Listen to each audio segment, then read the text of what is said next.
Assalamualaikum warahmatullahi wabarakatuh. Perkenalkan, nama saya Irma Rahmawati, NIM 2010101031. Saya dari Universitas Aisyah Yogyakarta, Fakultas Ilmu Kesehatan S1 Kebidanan. Di sini saya akan menjelaskan tentang siklus menstruasi. Apa itu menstruasi? Menstruasi atau haid merupakan di mana perdarahan yang terjadi akibat luruhnya dinding sebelah dalam rahim atau endometrium. Menstruasi ini terjadi ketika endometrium tidak terbentuk. Siklus ini rata-rata terjadi 21 hari, namun tidak semuanya memiliki siklus yang sama, ada pula yang mencapai 30 hari. Siklus menstruasi dikendalikan oleh hormon-hormon reproduksi yang dihasilkan oleh hipotalamus, hipofisis, dan ovarium. Ini ada gambarnya, gambar hipotalamus, pituitary gland atau hipofisis, dan di sebelah kanan gambar ovarium. Siklus menstruasi memiliki 4 fase, yaitu 1 fase menstruasi, 2 fase praovulasi, 3 fase ovulasi, 4 fase pasca ovulasi. Fase menstruasi, fase ini terjadi jika ovum tidak dibuahi sperma, sehingga korpus luteum menghentikan produksi hormon estrogen dan progesteron. Turunnya kadar hormon estrogen dan progesteron ini menyebabkan lepasnya ovum di endometrium yang disertai robekan dan meluruhnya endometrium sehingga terjadi perdarahan. Fase menstruasi ini berlangsung kurang lebih 5 hari. Fase praovulasi. Fase ini disebut juga dengan fase proliferasi. Pada fase ini, hormon pembebas gonadotropin atau GnRH yang dikeluarkan hipotalamus akan memacu hipofise untuk mengeluarkan FSH. FSH ini adalah follicle stimulating hormone. FSH ini juga memacu pematangan folikel dan merangsang folikel untuk mengeluarkan hormon estrogen, sehingga terjadinya pembentukan dinding endometrium. 3. Fase ovulasi. Ovulasi terjadi pada hari ke-14. Meningkatnya kadar estrogen menghambat FSH, kemudian hipofise mengeluarkan LH, atau meningkatnya kadar LH merangsang pelepasan sel telur yang telah matang dari folikel di dalam ovarium. Peristiwa ini disebut ovulasi. Fase terakhir yaitu fase pasca ovulasi. Follicle de Graaff atau folikel matang yang telah melepaskan sel telur akan berkerut dan menjadi korpus luteum. Korpus luteum mengeluarkan hormon progesteron dan masih mengeluarkan hormon estrogen, namun tidak sebanyak ketika berbentuk folikel.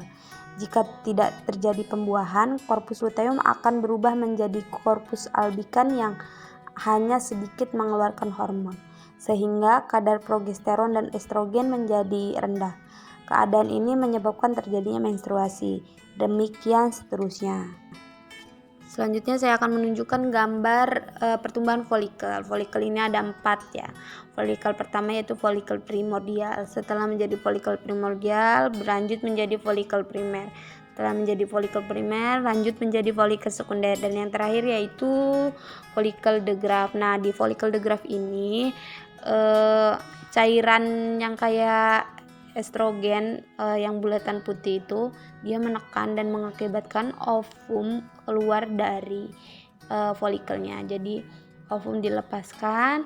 Nah, sisa-sisa dari folikel ini menjadi korpus luteum yang menghasilkan hormon progesteron ya, tapi tetap menghasilkan hormon estrogen. Nah, gambar yang selanjutnya akan memperjelas, bisa dilihat selanjutnya. Siklus menstruasi, di sini ada perkembangan folikel, tingkatan hormonnya, dan siklus endometriumnya. Di siklus menstruasi ini ada 4 fase: fase menstruasi, fase praovulasi, fase ovulasi, dan fase pasca ovulasi. Nah, di fase menstruasi ini terjadilah folikel primer. Folikel ini ada 4 ya. Folikel primordial, folikel primer, folikel sekunder, dan folikel de Graaff. Nah, folikel primordial ini berubah atau berkembang menjadi folikel primer.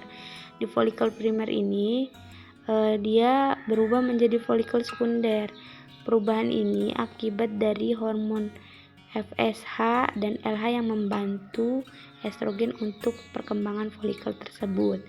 Nah, folikel FSH ini sedikit mengalami kenaikan ya. Di sini ada di gambar ini dia membantu. Nah, hormon estrogen ini dari yang pertamanya datar, dia mengalami kenaikan, naik. Setelah estrogen mencapai batasnya ya, hormon LH ini mengalami lonjakan yang sangat signifikan di sini. Jadi LH ini meningkat dan mengakibatkan terjadinya ovulasi, pengeluaran sel telur tersebut. Nah, setelah terjadinya ovulasi, ovum terus berjalan. Nah, korpus luteum, hasil sisa-sisa itu menjadi korpus luteum seperti yang saya jelaskan tadi. Hormon LH terus turun kembali. Hormon-hormon LH turun kembali. Nah, di sini memberi feedback dia. Progesteronnya yang naik.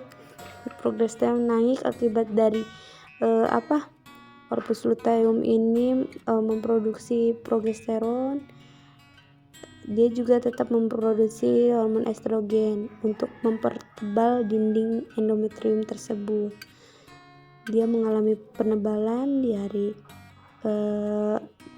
15 sampai 8 ini, terus mengalami penebalan. Di sini masa-masa subur wanita. Jika di masa ini tidak terjadi pembuahan pada ovum yang berjalan tersebut, progesteron akan mengalami penurunan kembali dan estrogen juga mengalami penurunan. Nah, itu mengakibatkan luruhnya endometrium, terjadi peluruhan, terjadilah menstruasi di situ. Mungkin itu saja ya yang dapat saya jelaskan, kurang lebihnya mohon maaf. Saya akhiri. Wassalamualaikum warahmatullahi wabarakatuh. Terima kasih.